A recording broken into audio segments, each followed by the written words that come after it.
క్రమశిక్షణ, విలువలు, సిద్ధాంతాలతో కూడిన బీజేపీలో అవి కనుమరుగైనట్లు అనిపిస్తుంది. పార్టీని పట్టించుకునే వారి కంటే స్వార్థపరులు ఎక్కువయ్యారంటే రాజాసింగ్ చేసిన వ్యాఖ్యలు చూస్తే రాజకీయ వర్గాలు అవునంటున్నాయి. రాజీనామా సృష్టించిన మంటలు చల్లారక ముందే మరోసారి బీజేపీపై హాట్ కామెంట్స్ చేశారు రాజాసింగ్. తెలంగాణలో బీజేపీ అధికారంలోకి రావాలంటే ఓ ఫైటర్ కావాలన్నారు. తాను అన్నీ ఆలోచించే బీజేపీకి రాజీనామా చేశానని ఎవరి కుట్ర లేదన్నారు. కమలం పార్టీలో తాను తిరిగి చేరేందుకు ప్రయత్నిస్తున్నానంటూ తప్పుడు ప్రచారం చేస్తున్నారని అన్నారు రాజాసింగ్. నేను ఎప్పుడు కూడా నా పార్టీలో మళ్ళొక్కసారి రానికి నేను ప్రయత్నం చేస్తున్నాను. అట్లాంటి నేనే ప్రయత్నం చేయలే ఎప్పుడు కూడా. ఎందుకంటే నేను పార్టీకి రిజైన్ చాలా ఆలోచన చేసే నేను రిజైన్ ఇచ్చినాను. నా మనసులో ఉన్న మాటలు, లాక్స్ ఆఫ్ కార్యకర్తలు మనసులో ఉన్న మాటలు ఎప్పుడు నేను కేంద్రం వరకు నేను చెప్పను, కేంద్ర అధికారులు ముందు నేను చెప్పను. అప్పటి వరకు నేను ఆలోచననే చేయను బీజేపీలో రానికి.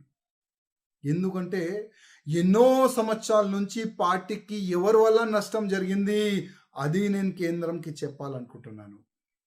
చాలా మంది కార్యకర్తలు లైఫ్ ఇచ్చేసినారు భారతీయ జనతా పార్టీకి. ఆ కార్యకర్తలకి ఏ విధంగా పక్కా పెట్టేసినారు ఆ మాటలు చెప్పాలనుకుంటున్నాను కేంద్ర అధికారులకి. ఇవాళ వేరే పార్టీ ఏడ్చిన తర్వాత బీజేపీలో చేరుకున్నారు. రిస్క్ తీసుకొని వాళ్ళతోని ఎంత అన్యాయం చేసినారు వాళ్ళ గురించి చెప్పాలనుకుంటున్నాను కేంద్ర అధికారులకి. ఇదే నా ఉద్దేశం. Next Bharatiya Janata party government తెలంగాణలో రావాలంటే ఏమి చేస్తే బాగుంటుంది అది కేంద్రంకి చెప్పాలనుకుంటున్నాను. దాని వెనుక ఏమీ కూడా ప్లాన్ లేదు, ఏమీ కూడా కుట్ర లేదు. ఆ రిజైన్ వెనుక ఏమీ కూడా కుట్ర లేదు.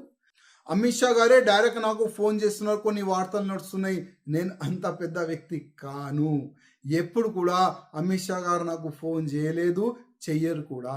నేను చాలా చిన్న వ్యక్తి. నేను చాలా చిన్న ఒక ఎమ్మెల్యే, ఒక కాన్స్టిట్యున్సీకి ఒక చిన్న ఎమ్మెల్యే. నాకు వాళ్ళు పెద్ద మనుషులు ఎక్కడ ఫోన్ చేస్తారు భయ్. నేను 5 years వరకు కేంద్రంకి లేఖ రాసిన, మెయిల్ చేసిన. తెలంగాణలో జరుగుతున్న తప్పుల గురించి నేను మెయిల్ చేసిన, లేఖ రాసిన. కానీ ఆ మెయిల్ కానీ ఆ లేఖ కానీ వాళ్ళ దృష్టికి వచ్చిందో లేదో తెలియదు. కానీ గతంలో అమిత్ షా గారు బేగంపేట ఎయిర్పోర్ట్లో వచ్చిన తర్వాత కూడా రిక్వెస్ట్ చేస్తారు, సార్ కలవాలి, చాలా తప్పులు జరుగుతున్నాయి తెలంగాణలో. అమిత్ షా గారు ఒక మంచి మనసుతో చెప్పినారు, నేను పిలుస్తాను. కానీ దానికైనా ముందే తెలంగాణలో ఏమైంది అందరికీ తెలుసు.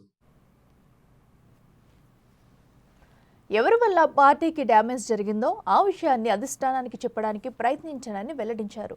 లక్షల మంది కార్యకర్తలు బీజేపీ కోసం తమ జీవితాలను త్యాగం చేశారని, తెలంగాణలో బీజేపీ అధికారంలోకి రావాలంటే ఒక యోధుడు కావాలన్నారు. కేంద్ర మంత్రి అమిత్ షా తనకు ఫోన్ చేయలేదని, ఆయన ఫోన్ చేసేంతటి పెద్ద వ్యక్తిని కాదన్నారు. తాను మళ్లీ బీజేపీలో చేరేందుకు ప్రయత్నిస్తున్నానని, అందుకే కార్యకర్తల బృందాన్ని బీజేపీ రాష్ట్ర కార్యాలయానికి పంపాలని జరుగుతున్న ప్రచారంలో నిజం లేదన్నారు.